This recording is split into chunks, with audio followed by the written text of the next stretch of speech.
All right, options traders, listen up. I want to tell you a bit about public.com, but first, have you ever actually thought about all the fees you're paying to trade options? Aside from the regulatory fees, there are commissions, and most platforms charge per contract fees too. That's what makes today's sponsor, public.com, so interesting. Public doesn't charge commissions or per contract fees, and in an industry first, they offer a rebate of up to 18 cents per option contract traded. Check it out. If you trade 1,000 options contracts on Public, you'll get up to $180 in rebates. If you trade 10,000 contracts, you could earn almost $2,000. More importantly, the rebate means you can maximize your profits and minimize your losses. To recap, no commissions, no per contract fees, and up to 18 cents on every contract traded. See why NerdWallet recently awarded Public 5 stars for options trading and start earning up to 18 cents per contract traded only at public.com. This is paid for by Public Investing. Options are not suitable for all investors and carry significant risk. Full disclosures are in the podcast description. U.S. members only.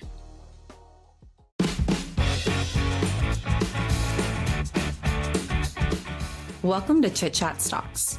On this show, hosts Ryan Henderson and Brett Schaefer analyze businesses and riff on the world of investing. As a quick reminder, Chit Chat Stocks is a CCM Media Group podcast. Anything discussed on Chit Chat Stocks by Ryan, Brett, or any other podcast guest is not formal advice or recommendation. Now please enjoy this episode.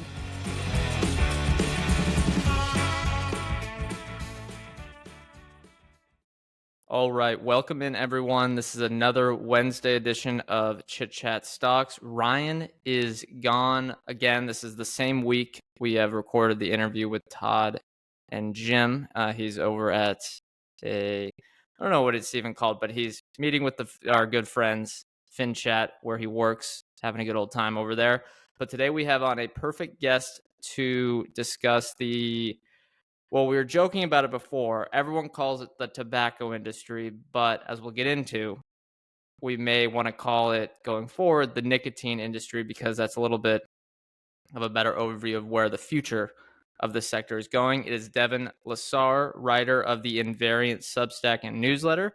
Past guest, we discussed, I believe, the state of the tobacco industry and British American tobacco. Actually, one of our top episodes, I think it was in 2022, so 2 years ago now. And I think maybe we've had another episode with you, but at this point, it's been a few years, so it's honestly hard to remember all the ones we've done.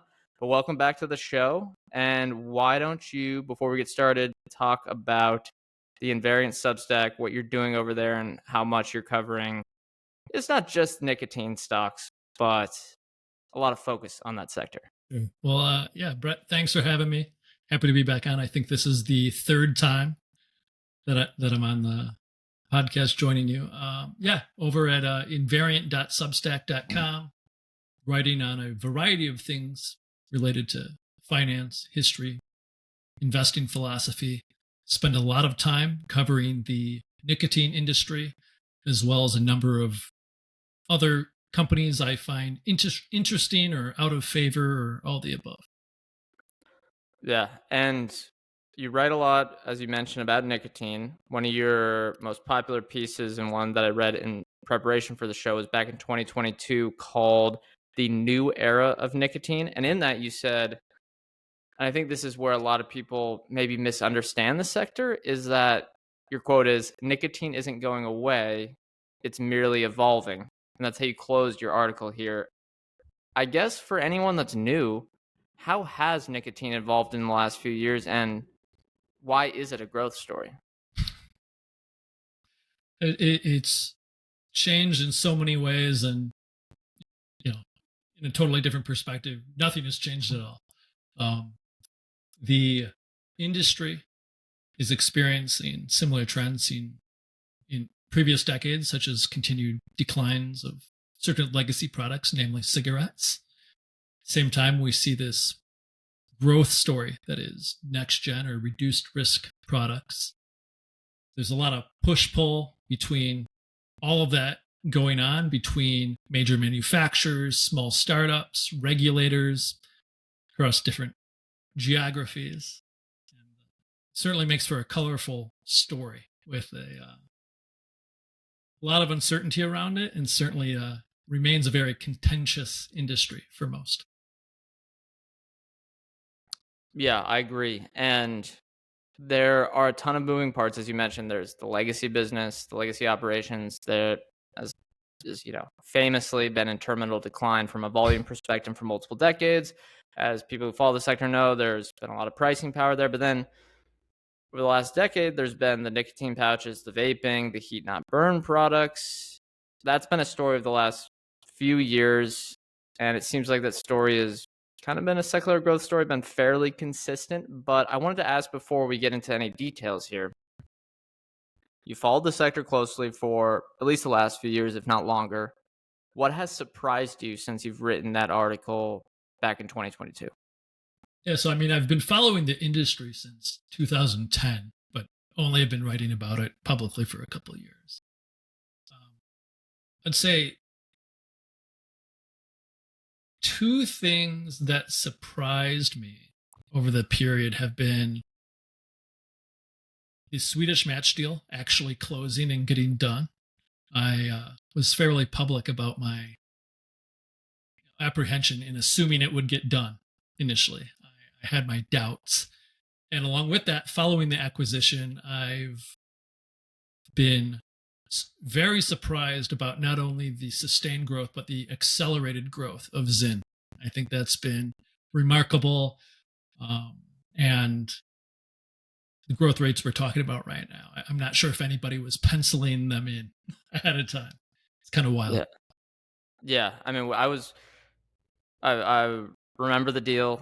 I was very optimistic about the nicotine pouch growth, but not, I don't think, yeah, you mentioned, and nobody was that optimistic. It's been such a surprise. Do you think that growth would have occurred if they were the standalone company? Because I think one of the benefits was they hopped on the Philip Morris international distribution, or am I totally off there because they didn't really have a presence in the United States anymore? Right. I mean, I think that PMI has some serious ability in terms of operational skill, in terms of executing, understanding the growth rate and what needs to be done to be able to increase capacity, manage distribution, continue to grow into new markets. It's hard to say to what extent that would have happened if Swedish Match remained a standalone, but it's hard to argue that Swedish Match's performance hasn't been rather awing under the hood of PMI. And along with that, throughout the rest of the world, they really haven't increased distribution all that much yet. So there's still a large growth opportunity, I think, in most parts of the rest of the world outside of Scandinavia. Right. And for any listener that doesn't know, Philip Morris International, as the name implies, sells a lot of tobacco products, cigarettes in international markets. So I think what you're referencing here, and correct me if I'm wrong, is that, for example, Philip Morris International has a ton of distribution points in, say, Egypt, which is probably a very hard market to crack, especially for a Western company. And now that they have these nicotine pouch brands, or excuse me, the one brand, or maybe I guess a couple others, they can go into Egypt much more easily with these risk-reduced products, and that can give them a potential advantage versus any other upstart. Yeah, I mean, they definitely have a head start in that regard. I mean, distribution is kind of a central pillar in terms of the main advantages for the major manufacturers, right? And really, it's just BAT and PMI that have those massive, truly massive distribution footprints on a global level. And along with that, I mean, really, you have the distribution, so it comes down to production capacity, and then being able to raise consumer awareness of the product and leveraging your distribution, get it to where it needs to be that you can spur trial and adoption. But yeah, throughout much of the world, that hasn't really even begun for the nicotine pouch category yet. So. Okay. And when you wrote in that article, The New Era of Nicotine, plus another follow-up one, which I forget the exact name, but you can say it so listeners can go check it out. You talk about how there is a misconception, just given the cigarette volume declines, that this industry is, left for dead. A lot of people say, it might be dead in 10 years in certain markets or 20 years. Sure. And when you actually look at the numbers and don't just look at cigarettes, but look at the entire nicotine category, we're actually seeing volume growth. And maybe you could toss out some numbers around that and why you think that is happening. Right. Yeah, I mean, I don't have all the numbers right in front of me right now. I'll try to go off my head just and speak in just general terms here. Speaking about the evolution we're witnessing. But it comes down to a couple things. Is one, so you have the legacy story of cigarettes, which I think people are most aware of. You have a kind of a secular decline. Under the hood there, you have a couple things occurring that aren't as well known and I think are misunderstood, which is you have the percentage of prevalence usage amongst adult cohorts decreasing. But part of that is actually the denominator effect of population growth. You have less people reaching adult age that are initiating smoking. But you still have a pretty sizable number that, eventually start using nicotine in one form or another. When you look at volumes, you've seen volume of cigarettes decrease at elevated rates in the last couple of years. And we can point to a couple things. We can point to inflation pressures leading to excess price take above historical norm, along with the rise of next-gen products. However, most people focus on volumes. They don't look at the, big other variables such as the cost to produce the goods and what are you actually selling them for, right? And at the end of the day, even with these elevated pressures, the manufacturers are in a pretty good position in terms of, if you look at the margin profiles of these products, you look at the total size of operating income that these products are producing. And yeah, the story that cigarettes are gone in 10 years, I think is a little bit far-fetched, right? Right, yeah. I mean, especially when you look on a global basis, some of these markets, like, what is the top? I believe it's Indonesia. Yeah. Oh, yeah, is growth story, right? I mean, right, for exactly. even legacy, right? Yeah. I mean, you might not be selling for $20 a pack like in Australia, but there is still a lot of demand to be had over multiple decades. And I think one note you had in the most recent one, I believe, is that it makes sense if you raise the price on something by 10x, given how addictive cigarettes are, there's going to be some decrease in demand. And if there's no other options out there, well, people aren't going to go to it. But now that we have these new age products that are, one, safer, they're not as culturally shamed, right? Especially in the United States and North America, and they cost less. It's understandable how there'd be an explosive of I think you called it latent demand for nicotine. That maybe you can go into the history of how it's ever since, I guess, the colonial times, there's been just an explosion of demand for nicotine around the world. Oh, if I go through the whole history, we're going to be here for hours and hours. Maybe I like maybe one anecdote. I know you have a lot of historical examples around that. Sure. I mean, you can look way back of when it first truly started to spread across the world, and you have monarchs and dictators looking at this product and seeing, it wasn't necessarily the concerns of health harms, but seeing that the tobacco was starting to have more power than them over their people. And so they go, hey, if we catch you smoking, we're going to cut off a finger, or a hand, or maybe we'll take all your possessions and jail you. And it didn't stop anyone, right? Like it continued to spread.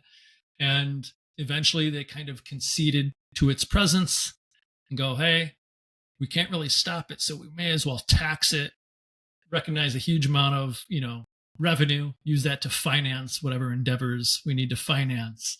And so the story goes. More recently, say in the last 70 years, we've become very aware of the health harms of these products. So when you look at the evolution of regulation, it's all centered around the societal health effects of these products, trying to curb and reduce usage, trying to educate on the harms. So you see all kinds of things occurring in terms of warning labels, rules about where people can smoke, look at excise taxes used to try to decrease affordability to reduce prevalence, etc. Flavors, right? Famously, Sure. recently, the menthol ban in California, correct? Yeah, Yeah. sure. Yeah, all of these things, it's all largely focused around the health impacts of the product. And so when you look at affordability, something I posited recently, I think this was in the piece, you referenced it, the nicotine arc, which was that if you have these next gen products where science suggests that they're remarkably lower risk than cigarettes, where if you look at a continuum of risk, you look at the total risk profile of the product, cigarettes being a 100, you can go way down, and you're talking less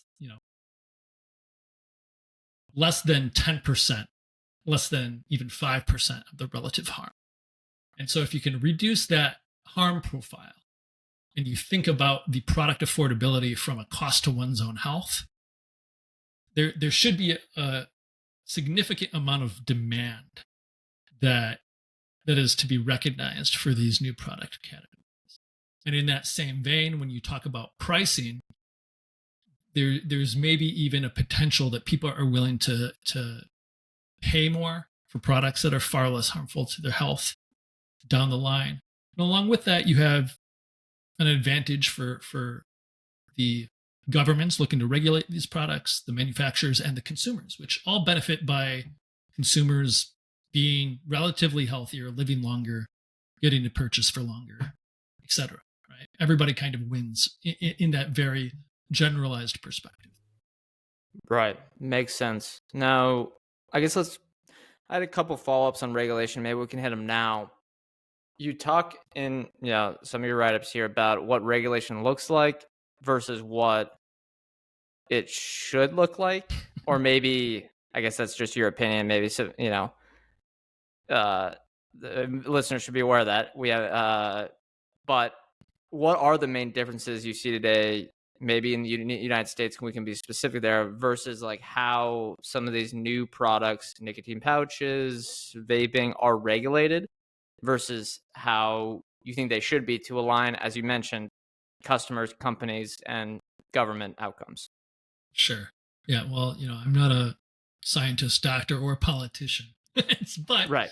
yeah, looking at how this is played out and looking at the positions, some very public positions taken, it's kind of bizarre, especially looking at some of the words that have come out of the FDA and then trying to line that up to their actions. And it doesn't make a lot of sense in that you can look at, Brian King, director of the FDA's CTP, saying that they know that vapes as a category are markedly reduced risk relative to cigarettes. And they acknowledge that. And they also, right on the FDA website, they recognize that it's the combustion aspect of cigarettes, not the nicotine, that is the origin of the majority of the harm. And yet you look at our country, and I think most people, or a majority of people, aren't aware of those kind of basic facts. And the FDA has stated in the past they want to educate the public on these facts. And you can look over it was 2017, 2018. They said they're going to make a really big push in terms of educating on those specific aspects. And I missed that. Yeah, I didn't see it. And trying to educate and incentivize adult smokers to switch to reduced risk products. And when you look at the environment today, you got to kind of question what they've been prioritizing for the past few years. So you asked in terms of how I think things should be regulated.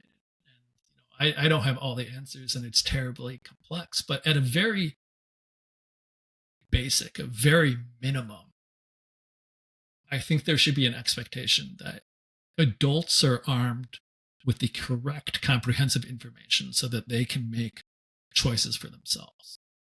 Just like, somebody can go out, they can eat 15 cheeseburgers a day or drink nothing but soda or never work out, it's their choice, their prerogative. We can make those decisions for ourselves.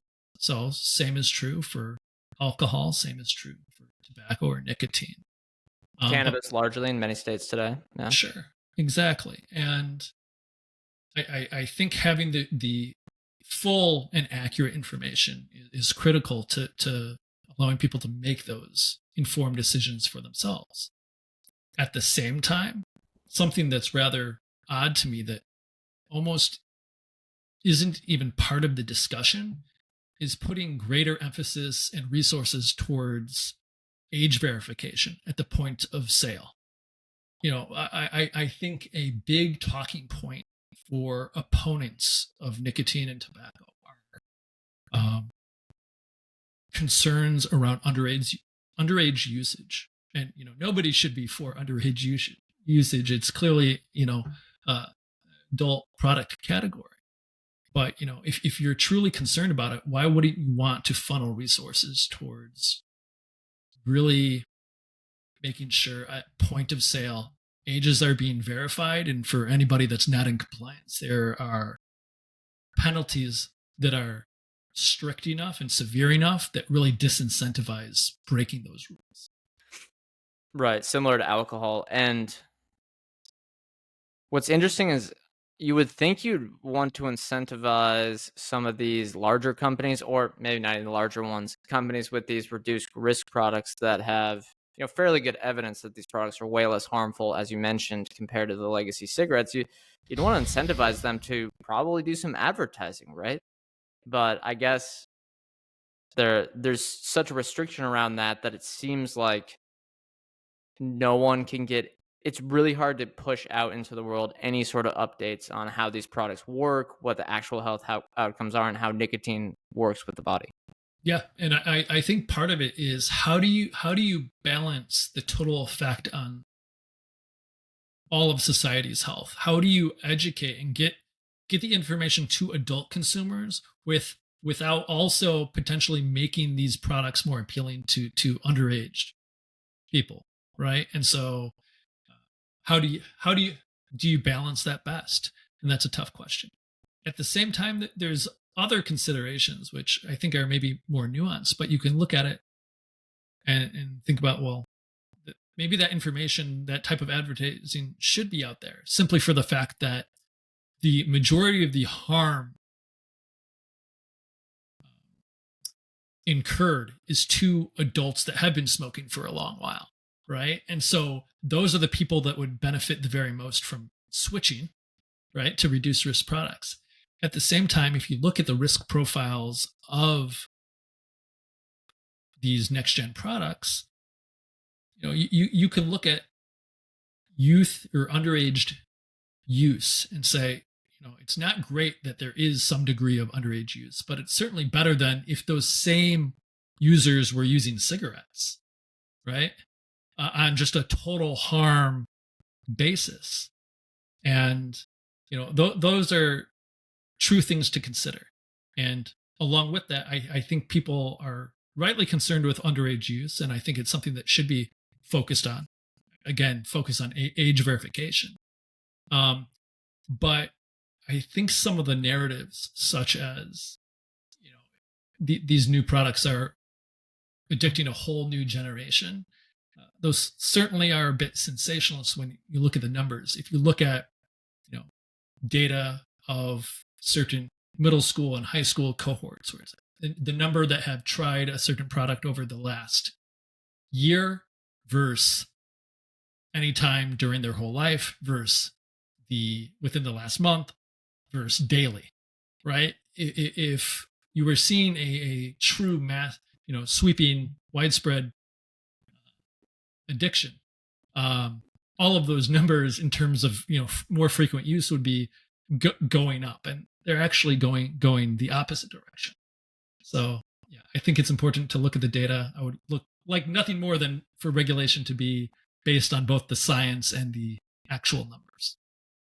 Okay, let's go to the specific growth, of some of these risk-reduced products. I'm going to focus not on vaping today, as I think that is a bit more of a crapshoot. It's kind of hard to see. I think what I'm really interested in, I think listeners will be as well, is the global expansion that seems to be potentially underway of either nicotine pouches, which for reference were popular in the Nordics and North America, and then heat not burn products, specifically IQOS and other ones that, and correct me if I'm wrong here, they're popular in Europe or Western Europe, Eastern Europe, and Japan. Now, I guess we can start with heat not burn. Why or why not can these products go global? Like, why would, and we're about to get it launched in the United States, why would it or would it not be successful in other markets? It's a good question. I think that there is significant potential for heat not burn as a product category. Obviously, IQOS is leading the pack. I think it is far and above the best version of anything on the market. And I don't think it's all that close, to be honest. As to why it would succeed in any market, we can define that in different ways, but it requires two real sources to lead to that success. Is one, consumers wanting the product and regulators allowing it, right? Those are pretty essential. In terms of why consumers would want it, we can look at what this product is, which is, in fact, tobacco. Right? It's composite tobacco sticks, heated, not burnt.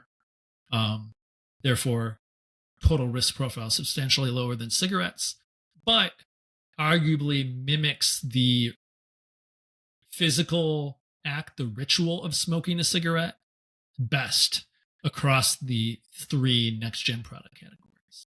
So I think you can look at it and identify some clear appeal in that regard. And it's certainly evident, as you mentioned, we've seen it in Japan, we've seen it in parts of Western Europe, where this product is extremely popular and is continuing to be more popular seemingly by the quarter. And what about the regulatory stuff? Like, what's keeping, I know there's always lobbying in nicotine, but what's keeping governments from incentivizing this, or what needs to happen to get them out to the market?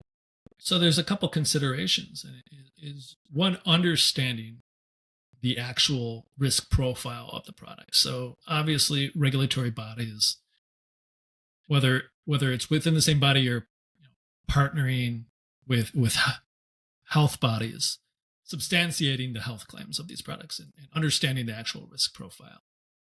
And it coming down to the idea of countries embracing THR, tobacco harm reduction, which is, well, you can't regulate nicotine out of existence. If you try to do that, it only leads to bad things like large black markets that you really don't have visibility into. You're no longer collecting excise tax proceeds that can go to health costs and enforcement and other things, etc.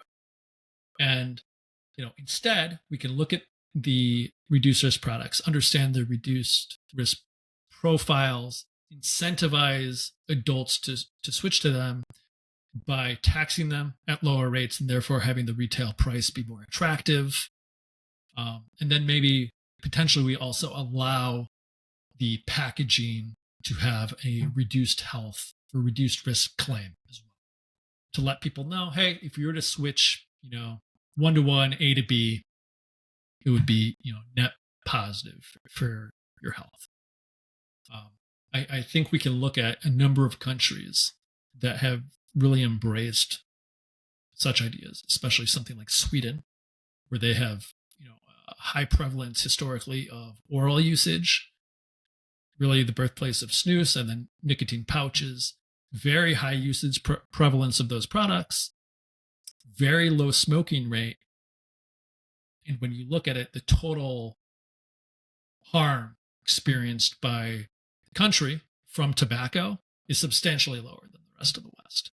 So it's kind of a blueprint for what can be done. If regulators, if health bodies are serious about reducing the total health costs incurred, tobacco harm reduction seems like a fairly straightforward route to go, simply because what other route can you do?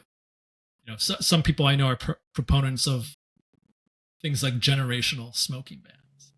But again, long term, do you think that's really going to work? Think 30 years down the road, right? You have two people, maybe in their 50s.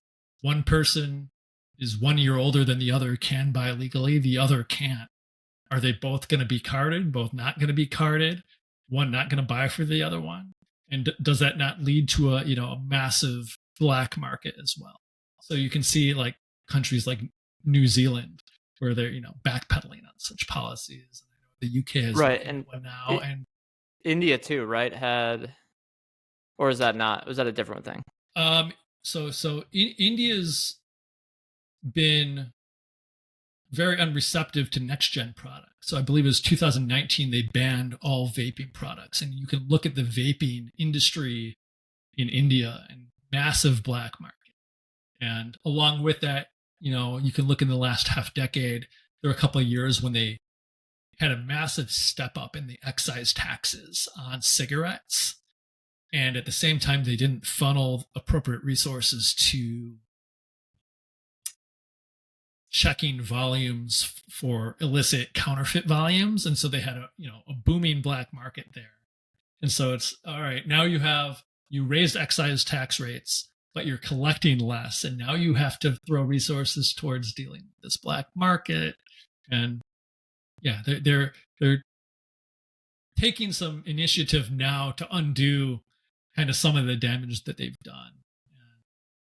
But it's kind of a very good story showing what happens when you push some of these levers or pull on them a little bit too hard, and what can go wrong. Pew, sound the alarms. We have a new sponsor alert. That's firmreturns.com. It's a stock research blog. Our friend runs that, and it covers companies from all around the globe, but it leans really more towards the UK as that's his home market, and it gives him easier access to management, and he provides ongoing updates on the companies that he's invested in, as well as an archive of longer form write-ups that you can access all for free. There is a paid tier, but there is tons of free content out there.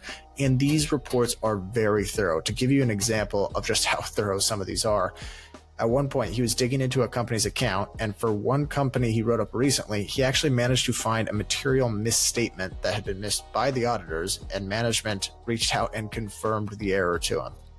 And these are companies of all different sizes, from all different sectors and all different markets around the globe, but with a focus on his home market in the United Kingdom. If you want to check this out, firmreturns.com. Like I said, tons of free content on the website. If you're interested in one of the paid plans, you can go to firmreturns.com/chitchat. That's firmreturns.com/chitchat, and it'll get you 20% off. Right. Now, I want to talk nicotine pouches too. Again, as I mentioned, popular in North America and the Nordic countries. Let's assume for a minute that the regulatory hurdles are passed, and in almost every market around the world, let's say excluding China, which has their own game, a country, or a manufacturer, a brand can offer the same sort of, they have the same distribution as the United States, same sort of brand, marketing powers, all that good stuff. Let's say they get past the regulatory. What prevents nicotine pouches from becoming popular, around the globe as cigarettes did? It's popular in Latin America, Africa, Europe, Asia, North America. What's preventing that to happen from nicotine pouches and maybe these heat not burn ones as well?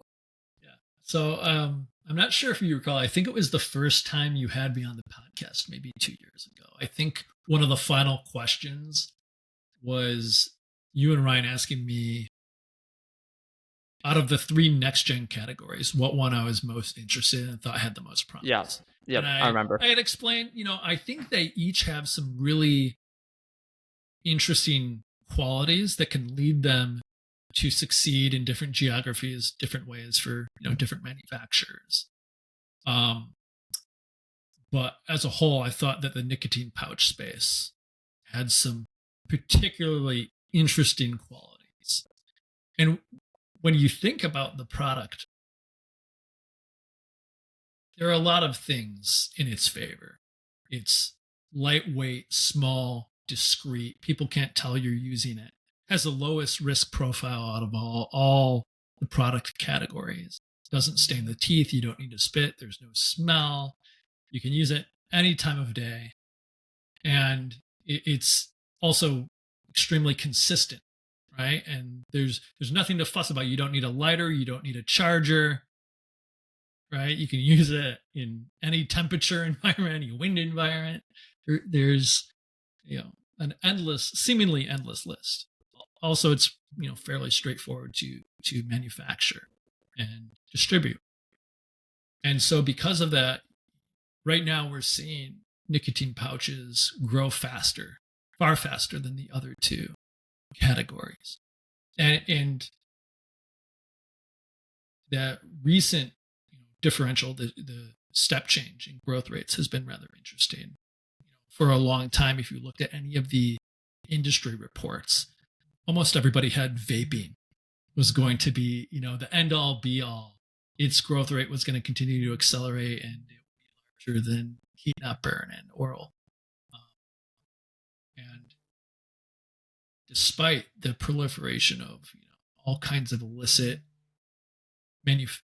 brands from foreign manufacturers distributed in the U.S. across parts of Western Europe, we've seen a degree of slowdown in vaping as a whole, especially seen a slowdown in things like open tank and then pod-based, especially in pod-based.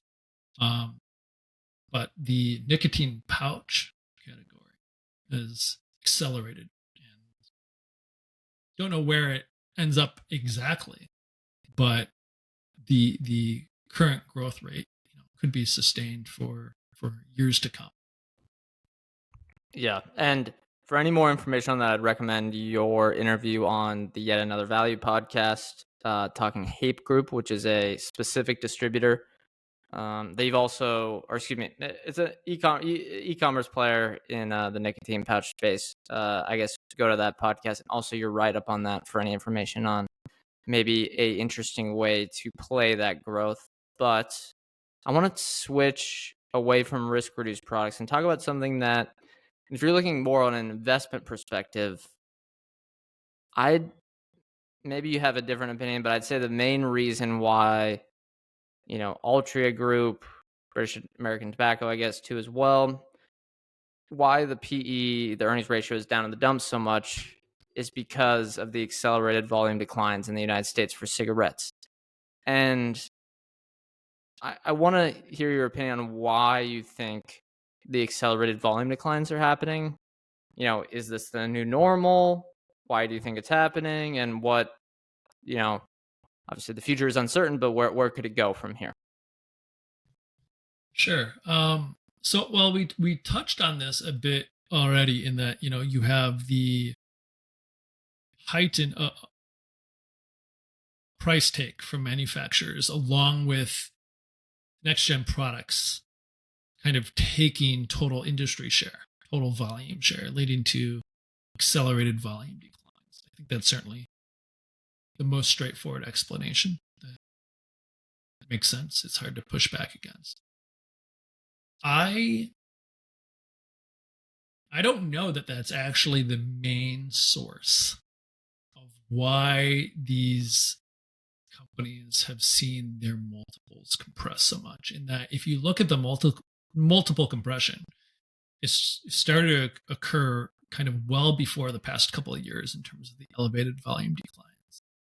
And you can look at a couple major moves in terms of capital allocation. You can look at Altria buying a 35% stake in Juul. You can look at BAT buying Reynolds, prices paid, timing of those. You can also look at the FDA statements in 2017 regarding their strategic overhaul, potentially reworking how they're looking at next-gen products, which brought serious doubts about the longevity of legacy products and kind of the potential trajectories that those could face in terms of volume declines.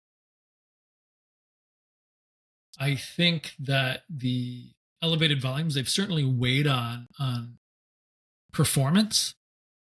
Certainly if you had limited NGPs, then legacy volumes would likely be much more robust than they have been.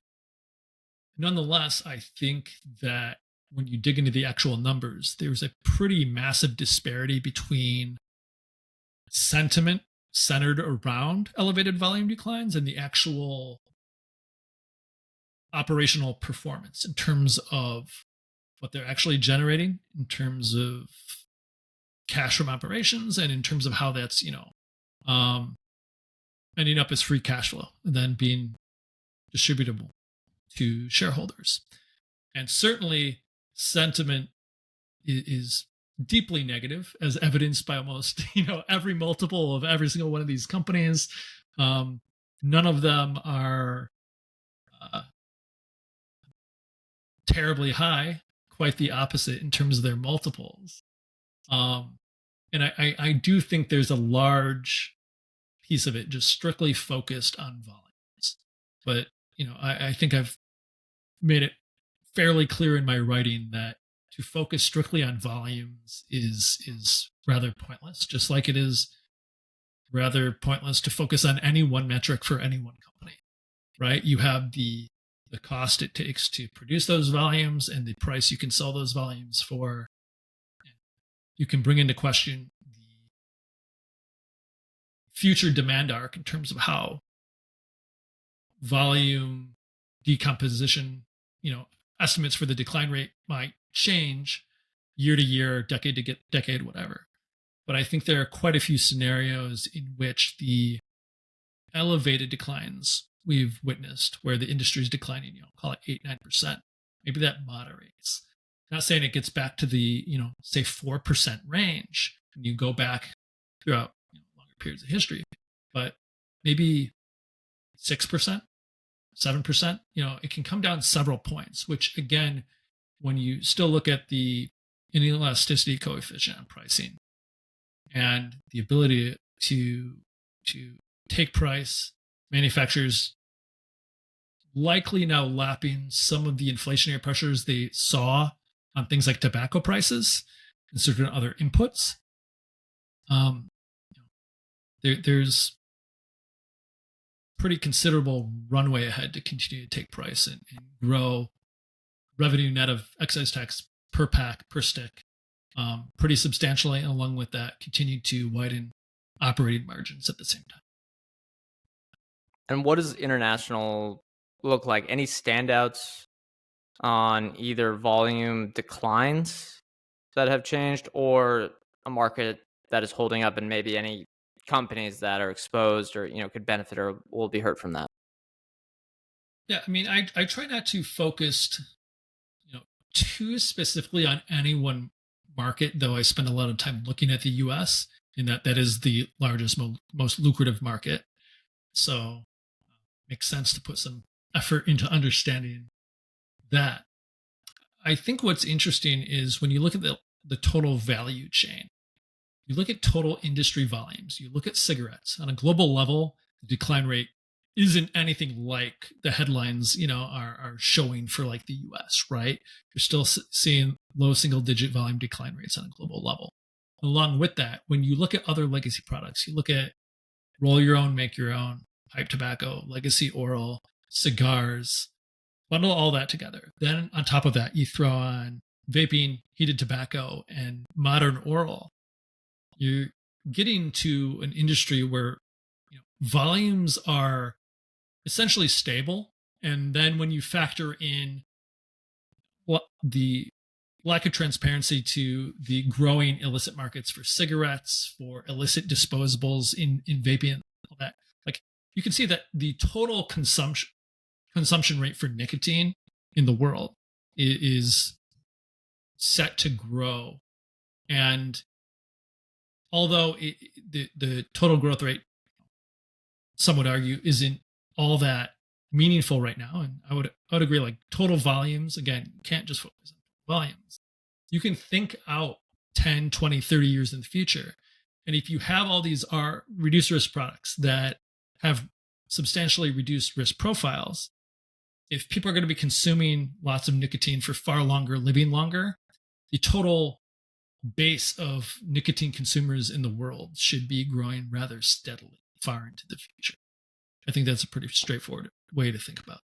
Earlier in the show, you heard us talk about the investing platform, public.com. That's where you can trade options with no commissions or per contract fees, and you get a rebate of up to 18 cents per contract. NerdWallet recently gave Public 5 out of 5 stars for options trading. If you want to see why, go to public.com and start getting a rebate of up to 18 cents per contract traded. This is paid for by Public Investing. Options are not suitable for all investors and carry significant risk. Full disclosures are in the podcast description. U.S. members only. FinChat.io is the complete stock research platform for fundamental investors. They have all the standard financial data on more than 100,000 stocks globally. And beyond that, they have company-specific segment and KPI data on more than 1,500 stocks. So to give some examples here, you want to see Netflix's average revenue per member over the last 10 years? They've got it.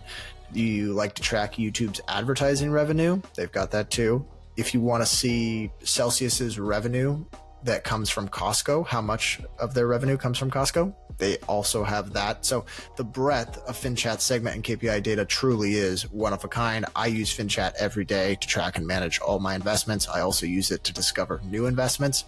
And if you want to get 15% off any paid plan, go to finchat.io/chitchat. That's finchat.io/chitchat to get 15% off any paid plan. The link will also be in our show notes. Okay, that makes sense. And I have this question, I think you've already answered it somewhat, where, if you look at the big three tobacco companies, you look at some of the other ones as well, the performance stock-wise, I guess we talked about a little bit already, has not been great over the last 10 years. Even total return, including dividends, been fairly poor. I think maybe to reiterate, why does that not continue over the next 10? I guess even if earnings grow, multiples can continue falling, but what prevents them, or excuse me, why will they grow their earnings over the next 5 to 10 years? Is it what you were saying, that volumes are going to be stable and they'll raise prices a little bit above inflation? What are your thoughts on kind of why the stocks have done so poorly, and maybe if that can shift over the next decade? Yeah, so there's certainly a mix of things. I think if you look at the last decade, no doubt the relative performance has been rather uninspiring. I think you can point to a couple of sources. Again, there's this massive divergence of the fundamentals versus the sentiment and price. So of course, TSR, total shareholder return, prices are kind of in the dumps, so it's going to look not too impressive.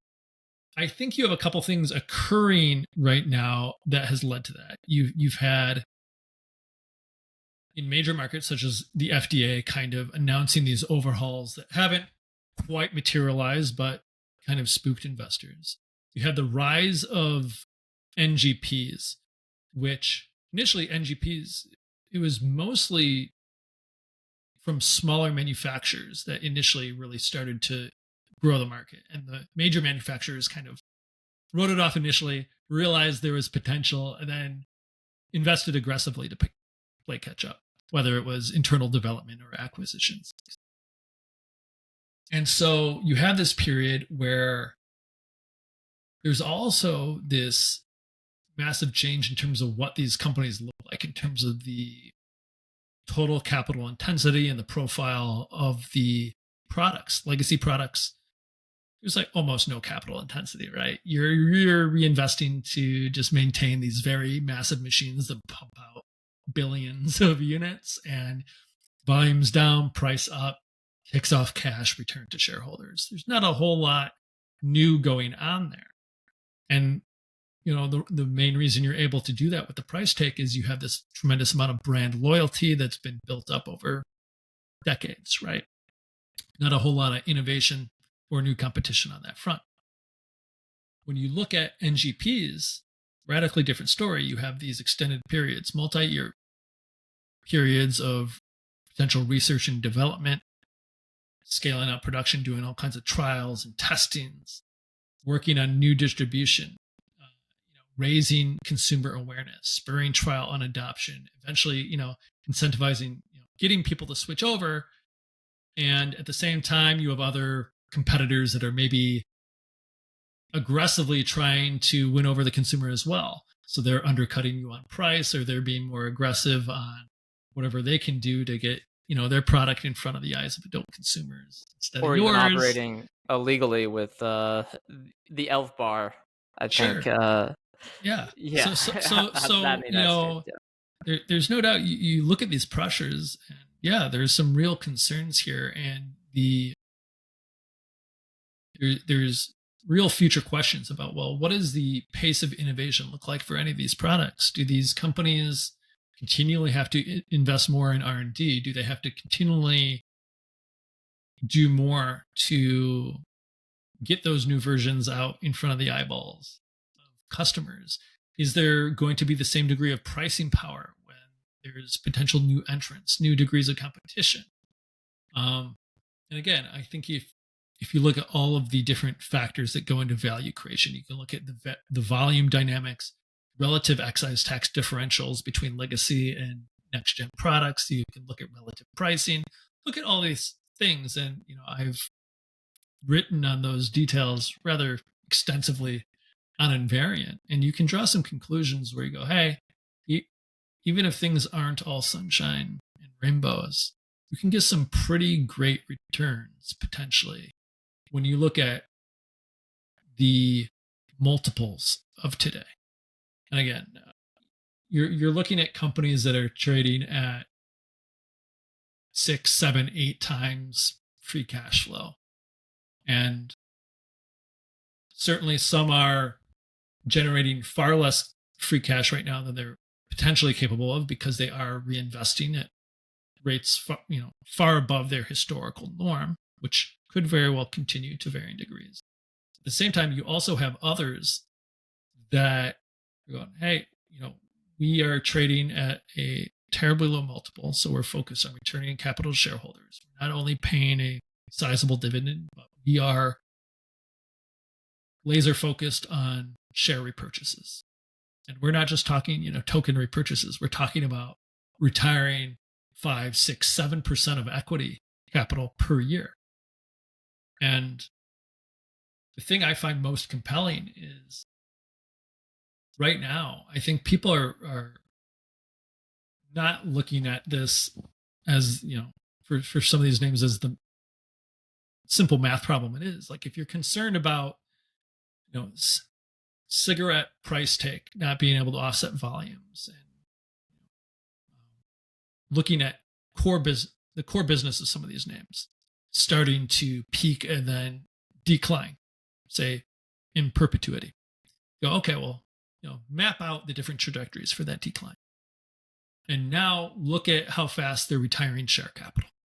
Now, which one is falling faster? And there are a couple of names where you can paint a really wide range of scenarios in which the number of shares is falling much faster than the operational performance is falling. And so you go, well, on a per share basis, these things have room to potentially grow rather significantly over the next X number of years.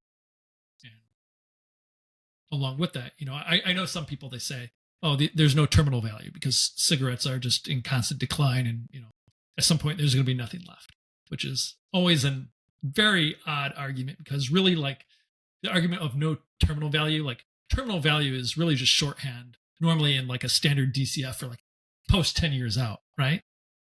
And every company has no terminal value eventually. I'd say. Right. Nothing lasts forever, right? Yeah. I wrote a piece maybe 2 years ago called "Nothing Lasts Forever," right? But the idea that cigarettes aren't going to be sold 10 or 20 years from now, that's one, not true. Two, you got to have an idea of not just the volumes, but again, the cost and the price of sale on those volumes, along with everything else. Plenty of these companies, you look at Altria, they have Bud. BAT, they have ITC. Imperial, they have Log, right? Like sizable stakes in other companies.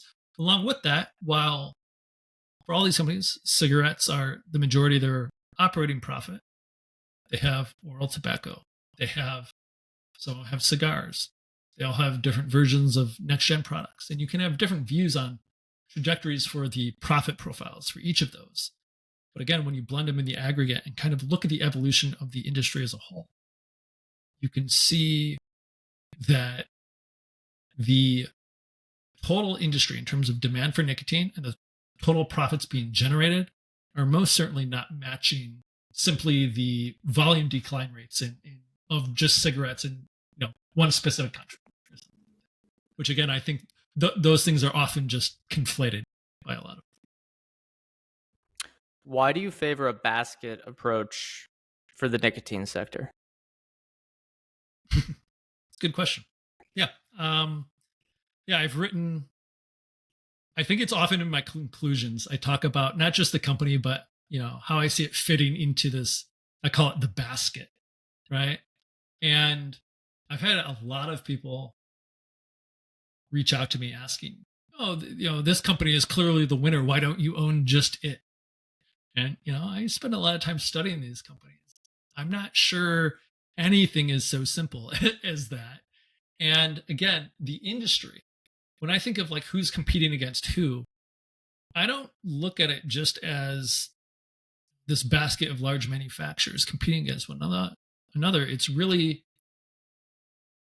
if you look at how they've behaved, they engage in different degrees of promotional spend, and there's this ebb and flow of market share in the legacy categories, but they all exercise price take very rationally, almost in tandem, all like they're all playing the same game together, just milking those profits. And along with that, it's really the question I'm looking at is with the change in introduction of NGPs, potential change in regulation, do the advantages that major manufacturers have hold up versus all of the potential new entrants, such as the massive distribution footprints, the expertise in mass scale production, the ability to navigate complex regulatory environments, all of these things.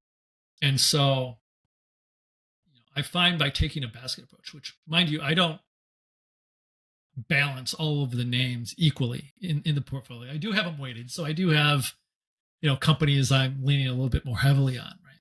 But when I look at it, I'm thinking, what do I like about each of these companies? What are the unique qualities that I find really compelling about them that the others don't have? And kind of creating a weighted approach where I'm getting an exposure to all of the trends that I'm seeing, whether, it's at different price points, different qualities, different geographies, different frameworks in terms of capital allocation, different growth rates, all of these things, right? Like it's easier for me to blend it together, take a balanced approach. Have slightly different weightings. I shouldn't say slightly. Some of the weightings are pretty different from one another. But then that again allows me to focus on things like the regulation aspects, allows me to look at the innovation on the product side in NGPs and not necessarily look at, in this sub-market, look at, company A took 1 point share and company B from this one product category, right? You spend all day doing that. I don't know how beneficial that is versus really trying to keep focused on the small handful of variables that will move the needle most for this basket. And again, when you look at the multiples they're trading at, you can take a blended approach. And I'm content with not being 100%, in terms of my total allocation into the industry. I'm okay with not just putting that all into the one company I think could have the highest return. If I think I have a much higher odds of still getting a very adequate return, again, by taking that basket. I hope that all makes sense. Totally makes sense. Now, I'm curious your take on this one. I wanted to add it in here. I think some people would argue that one of the reasons nicotine stocks are down or have done poorly is the rise of ESG mandates. And as an investor in these companies, would you prefer more or zero ESG mandates? All right, here we go. So maybe it was a year ago. I wrote a little piece on ESG. It's called "The Perils of ESG," and I will say that most of what people call ESG today, I don't think is really ESG, right? There are these seemingly arbitrary scoring systems applied by, third-party companies that really don't dig into the E, the S, or the G. And, it doesn't make a lot of sense to me. I think they're making a lot of money offering those services, creating ESG scores. But it's hard to wrap my head around, and I don't know that it is all that effective at accomplishing what it claims it's trying to accomplish. What I do think is that investors have an imperative duty to look at environmental, social, and government aspects of the companies that they invest in. And they think about the needs, wants, demands of all stakeholders, and they figure out their position in the world, both the company's position and their own position. What companies do they want to be invested in? What companies do they think understand the importance of those qualities?